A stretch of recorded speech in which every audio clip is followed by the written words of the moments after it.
Masechet Sanhedrin Daf Gimel, on commence Bezrat Hashem à la 9e ligne. Ravacha Berei de Ravika Amar Mideoraita. La Gemara était en train de poser la question de traiter le problème. Combien de juges il faut Minatora pour des dîners mamonotes simples, pour juger un cas de prêt, quelqu'un, un prêteur, un emprunteur, combien de juges il nous faut pour le traiter? La Gemara dit là-dessus, donc on avait vu, est-ce qu'il faut 3 personnes Minatora ou pas? Et si tu dis qu'il nous faut 3 personnes, il faudrait des mumchin, des juges compétents, des juges qui ont été officiellement nommés pour juger les gens. Parce que la Torah ne parle que de ça. Donc si tu l'apprends dans les psukim où c'est écrit 3 fois de s'approcher du juge, là-bas il s'agit des juges compétents, et il s'agit de 3. Mais si tu me dis qu'il n'a pas besoin de juges compétents, alors d'où tu sais 3 fois? La Gemara avait répondu une première réponse, Minatora il faut 3 personnes, 3 juges.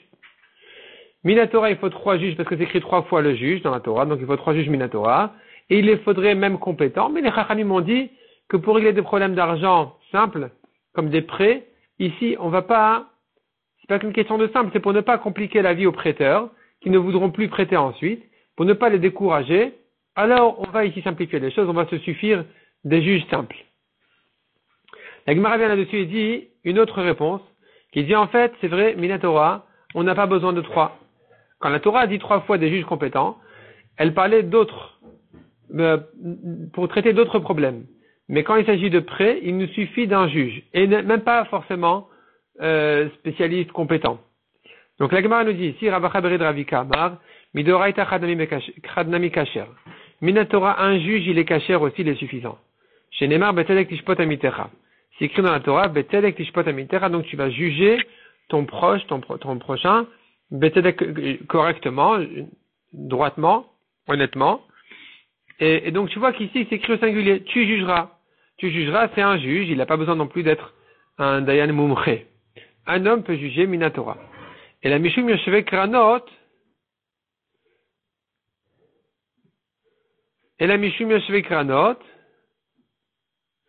mais les Chachamim ont dit qu'il nous faut 3 personnes. Pourquoi? Parce que si je permets à une personne de juger, peut-être que c'est quelqu'un qui s'y connaît pas du tout, c'est un Yoshevek Kranot, il est assis dans les bars tous les jours, dans les cafés, il s'y connaît pas du tout. On va lui demander de juger, il va juger n'importe comment.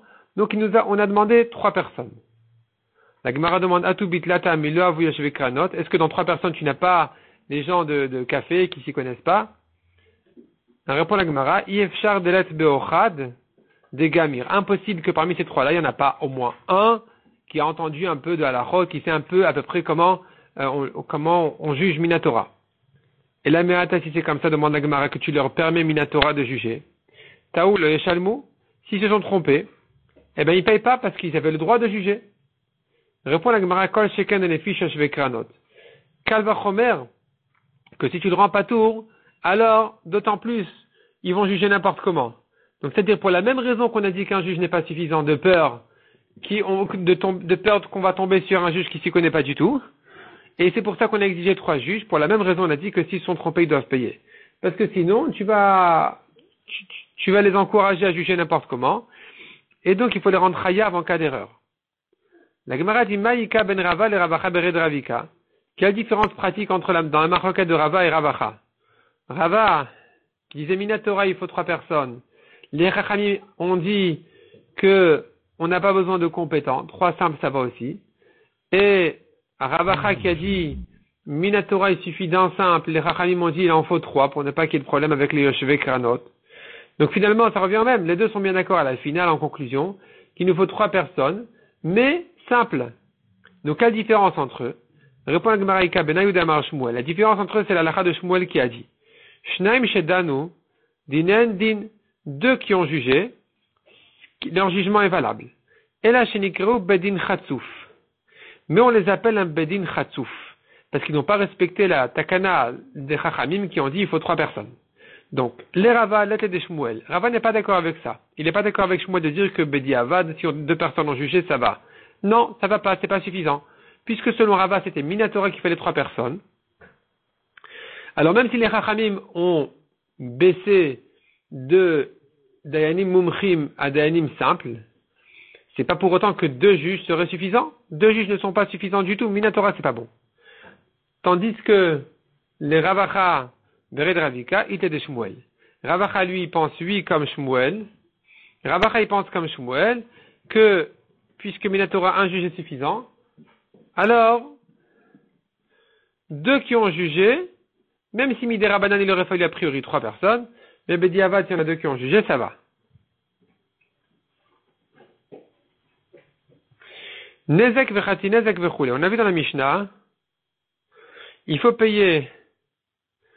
Donc, quand on va juger des problèmes de dédommager, nezek, ce qu'il a endommagé, il doit payer, chati nezek ou la moitié de ce qu'il a endommagé, etc. La Gemara demande, nezek ainu chabalot. Pourquoi la Mishnah te donne trop d'exemples? Elle dit comme ça, la Mishnah, elle disait, les vols, les blessures, les dommages, les demi-dommages. Finalement, les blessures, ça inclut le dommage, parce que celui qui a blessé son prochain, il doit lui payer son dommage. Il doit le dommager entre autres. Donc il y a la douleur, il y a la honte, entre autres, il y a aussi le dommage qu'il a causé. Donc quand tu me dis ensuite le dommage, c'est déjà inclus dans les blessures. Pourquoi la Mishnah a dit les blessures et le dommage? Demande la Gemara nezek anu chabalot. Le dommage, c'est la blessure, ça fait partie de ce qui a payé. Répond la Gemara Mishum Dekabel et mitna chati nezek. Puisque la Mishnah a voulu parler du demi-dommage, Tanina minezek shalem, c'est pour ça qu'elle a mentionné aussi un dommage complet. De quel cas il s'agit du demi-dommage? C'est un taureau qui est encore né. Première, deuxième fois, il paye que la moitié. Et ça, c'est ce qu'on appelle donc chati nezek. Et puisqu'on a voulu mentionner dans la Mishnah chati nezek, qui se fait juger devant 3 personnes, alors on a dit aussi nezek shalem, un dommage complet. La Gemara dit, mais chati nezek nami ainu chabalot. Finalement, un demi-dommage s'inclut aussi dans les blessures, parce que le taureau qui aurait blessé un homme, la première fois, il paye que la moitié. Donc ça fait partie des blessures. Quand on te parle dans les blessures qu'il faut dédommager, est inclus ici le taureau qui aurait blessé la première fois, qui paye que la moitié. Il répond la Gemara. Tana mamona vektani knasa. Tana mamona vektani knasa. C'est-à-dire, la Mishnah a donné 2 exemples. Il y a mamon et il y a knas. C'est-à-dire, ce qui est normal de payer, c'est ce qu'on appelle le dommage. Des fois, la Torah a imposé ici une amende, de payer même ce qu'il n'aurait pas dû payer. Chati nezek, c'est une amende. Alors qu'il n'aurait pas dû payer, on lui a imposé de payer la moitié du nezek.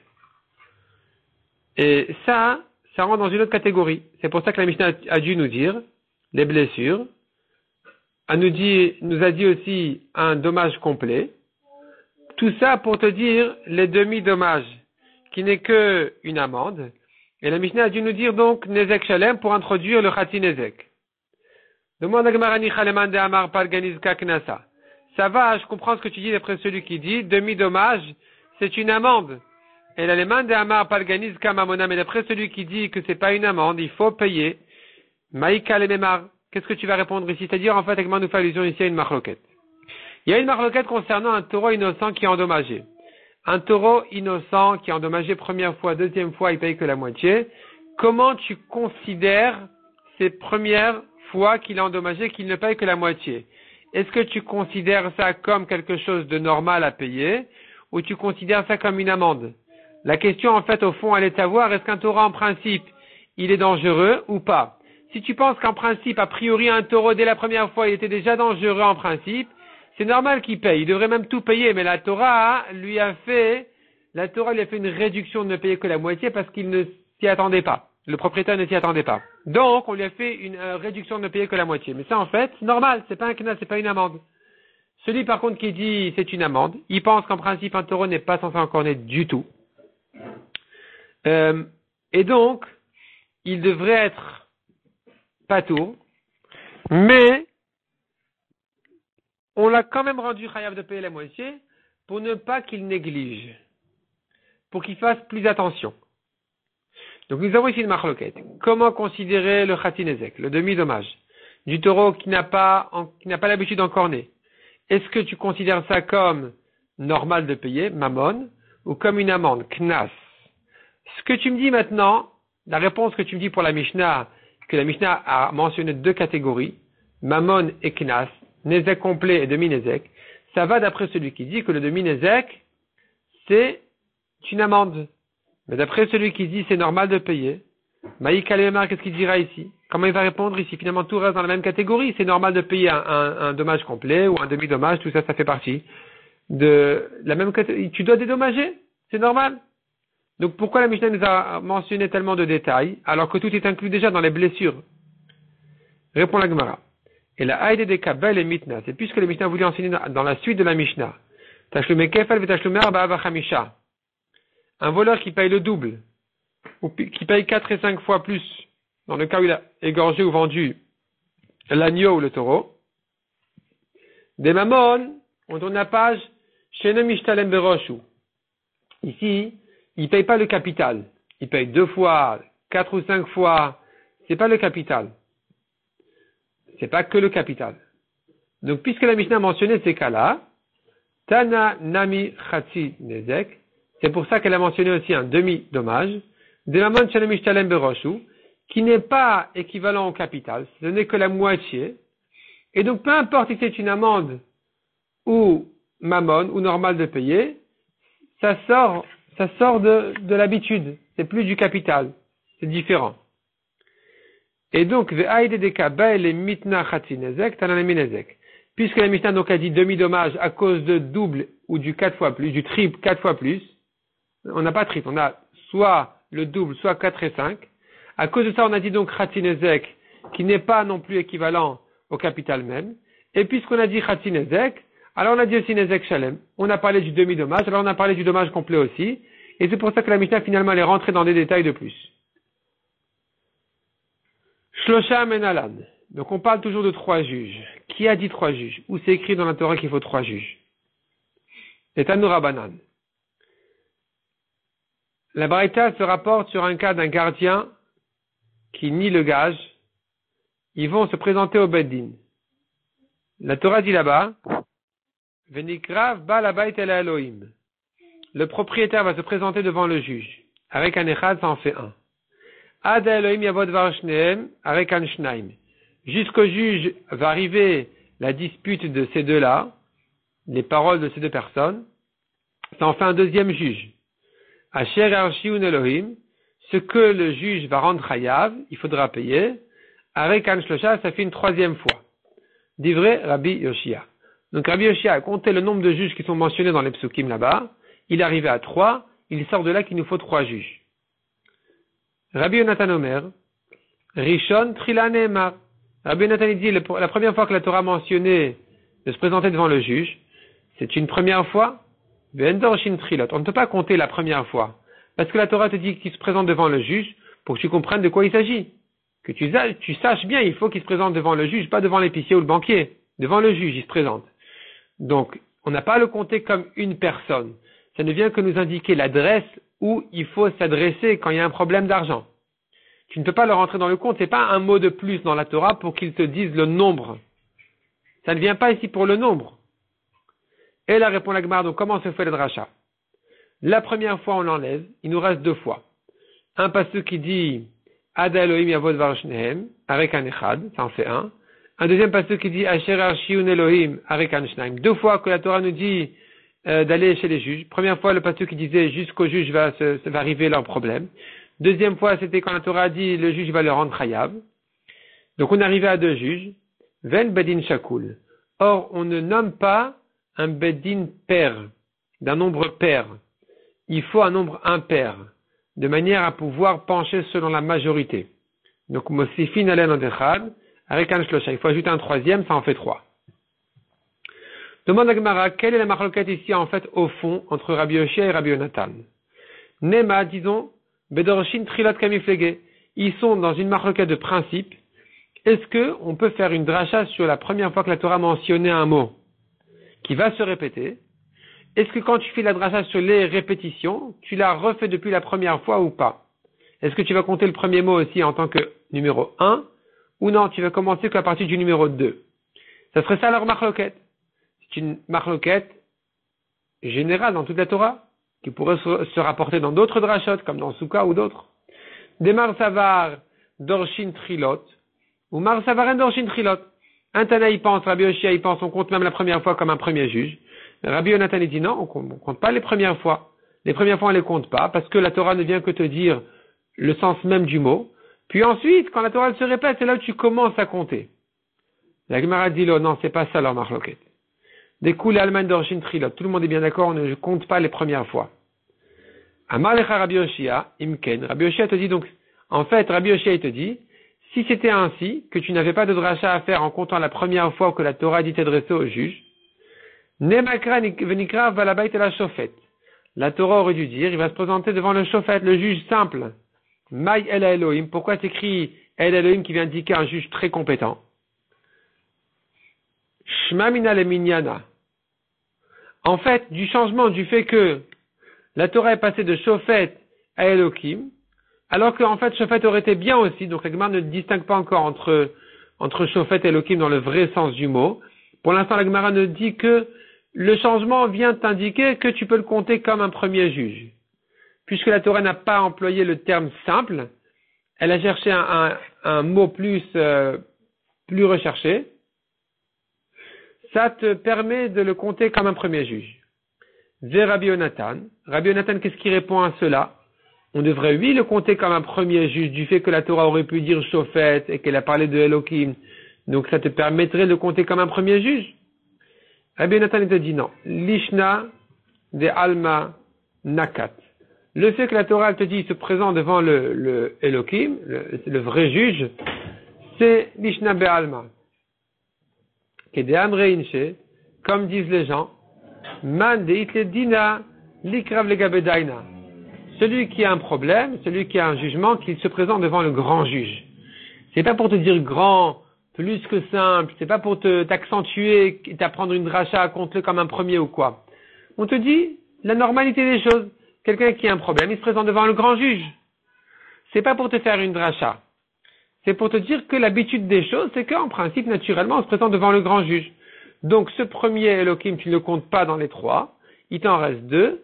Et là, Rabbi Yonatan viendra compléter le troisième en disant, on ne fait pas un bedin d'un nombre pair, donc il faut ajouter un troisième. La Gemara dit, mais je comprends pas. Selon Rabbi Yoshia, pourquoi il nous faut 3 fois dans le pasuk juge? 2 fois aurait été suffisant. Et j'aurais su ajouter un troisième, de manière à ce qu'on en arrive à un nombre impair. De Rabbi Yoshia demande à Gemara, let le bedin noté. Est-ce que Rabbi Yoshia il pense pas qu'il faut installer au bedin un nombre de personnes qui va en arriver à une majorité en cas de discussion? Donc il faudrait forcément un nombre impair pour pouvoir pencher selon la majorité. Rabbi Yoshia ne pense pas comme ça. Ve'atan Rabbi Eliezer ben Rabbi Yoshia Glili Omer.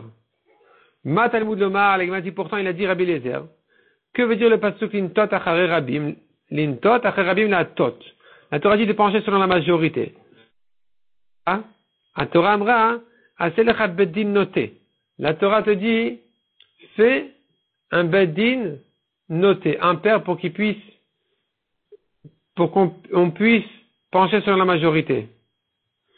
Donc c'est une halakha qui est apprise des psukim. Si c'est une halakha qui est apprise des psukim, alors pourquoi est-ce que Rabbi Yoshia il les cherche un troisième juge dans la Torah? 2 auraient été suffisants, le troisième on l'aurait su tout seul. Répond la Gemara, ça va là que Rabbi Yehuda. Il pense comme Rabbi Yehuda, des Amar Shivim. Rabbi Yehuda dit, pas de problème de faire un nombre pair de juges, on peut compter 70 juges, ça va aussi. Malgré que c'est un nombre pair, 70. Detnan, comme on l'a vu dans la Mishnah, Sanhedrin de la Ita shel Shivim ve'echad. Le grand Sanhedrin comptait 71, Rabbi Yehuda Omer Shivim, selon Rabbi Yehuda 70. La Gemara dit, attends. Emar de Shamatel et Rabbi Yehuda, mais Sanhedrin Gdola. Rabbi Yehuda, lui, il a parlé dans le grand Sanhedrin. Des Ktive Krae, tu l'apprends des psukim. Bishar Bedina Mishamatle, est-ce qu'il dirait ça sur un autre Bedin aussi? Qu'un nombre pair est suffisant? Vechitema, si tu vas me dire Loshna, on va pas distinguer. Un nombre pair c'est toujours suffisant. Ve'atnan, pourtant on a une Mishnah qui dit.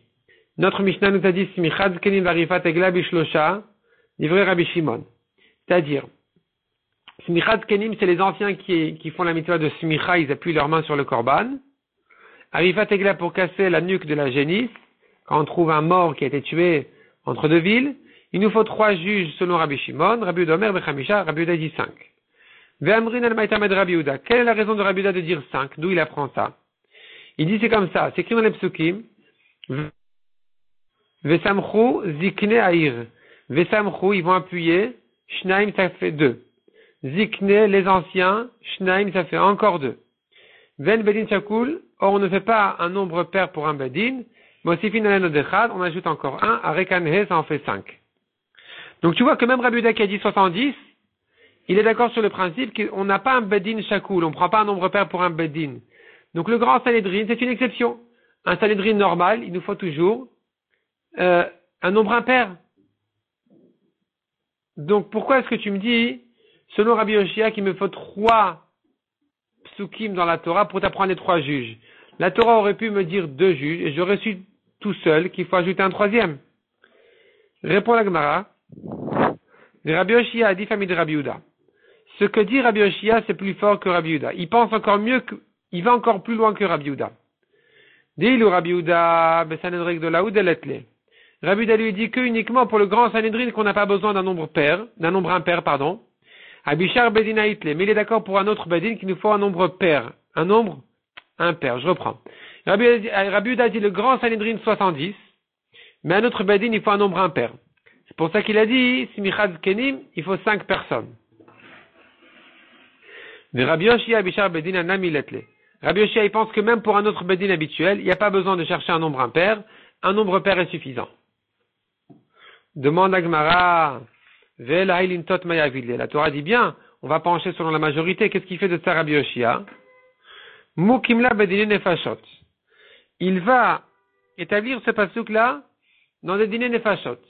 C'est-à-dire que si maintenant dans le bedin il y a des discussions est-ce qu'un tel il est chayav mita ou pas, on ira selon la majorité.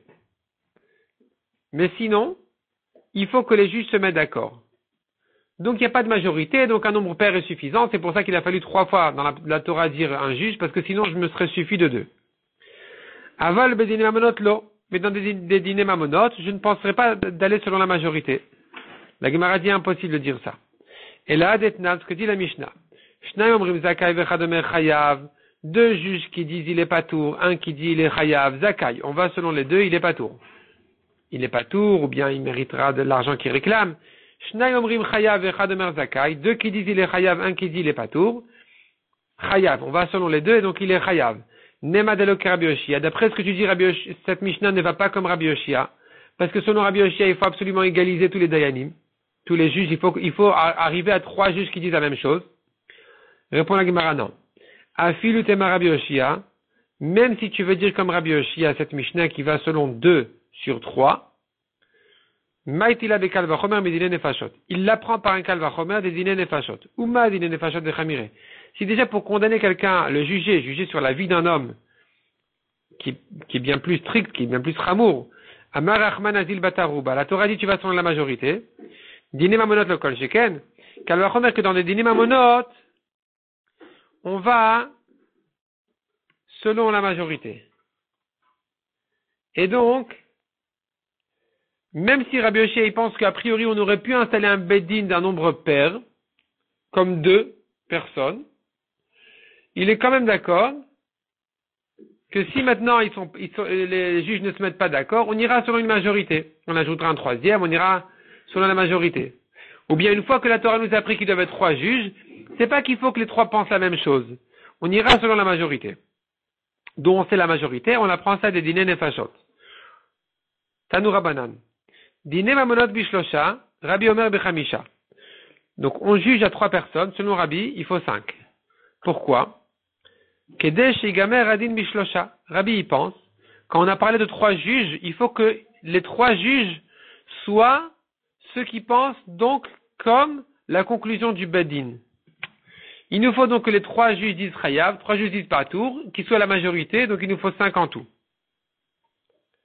Demande à Gemara, je comprends pas. Atu bitlata milo gamardina. Qu'est-ce que ça veut dire qu'il me faut 5 personnes pour finir, pour conclure, pour trancher selon 3? Est-ce que 3 personnes ne sont pas suffisantes pour trancher selon 3? Pourquoi il me faut 5 pour trancher selon 3? Milo gamardina. Et c'est là où la Gemara, donc milo gamardina betre, est-ce que tu ne peux pas trancher selon 2? Arik et Amar. Lui, il pense qu'il faut trancher selon 3 personnes qui disent la même chose. Donc, il faut a priori installer 5 personnes de manière à en arriver finalement à une majorité de 3 qui diront la même chose. Al-Makassavar, donc il pense, Tlata kiktive, ce que la Torah a parlé de 3 juges, Begmar d'inactivé. Ce sont les 3 selon lesquels on va trancher. Mais Gadef bar Rabbi Abaou. Rabbi Abaou, il n'est pas d'accord avec ça. Mais Gadef, ça veut dire il insulte cette halakha. Et là, mais si c'est comme ça. Il aurait fallu pour le grand Sanhedrin 141 juges, afin de conclure et trancher selon 71.